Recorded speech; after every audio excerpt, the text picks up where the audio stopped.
Πού πήγε η Αφρούλα? Μου είχε πει ότι θα πήγαινε για χέση, μωρέ. Έφαγε κάτι εκεί το μεσημέρι, την ταράξανε. Χέστα κι άστα.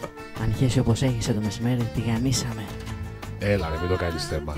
Μια κουραδίτσα έριξε. Όχι, χέζει και με έχει φάει η βρωμιά. Δεν μπορεί να αδειάσει όλη τη σούφρα της.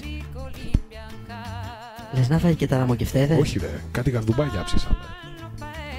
Μου τα έφαγε εκεί πέρα όλα η μαλακισμένη, ούτε μισό δεν έμεινε για μένα να φάω. Κατάκρι, πάω να χέσω. Πού πας? Αφρούλα, περίμενέ με. Δεν έχει χαρτί σου λέω. Περίμενε, έρχομαι.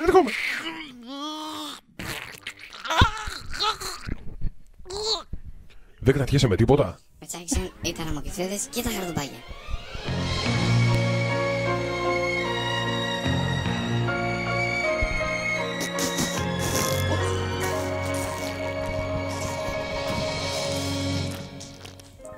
Είσαι μαλάκας. Η ώρα του χεσήματος είναι ιερή.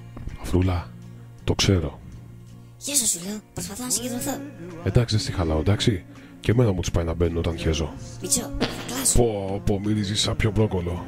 Και είναι πολύ αηδά η μυρωδιά, δεν έχεις κάτι σε λεβάντα. Α, όταν τις δίνεις εσύ είναι καλά, και χέσεις και σαν υποπόταμος. Και εσύ χέζεις σαν βουβάλι. Μητσό, γίνεσαι υπερβολικός. Είναι δυνατόν εδώ να χέσεις σαν βουβάλι? Εμένα ρώτα. Εγώ που τα μυρίζω ξέρω.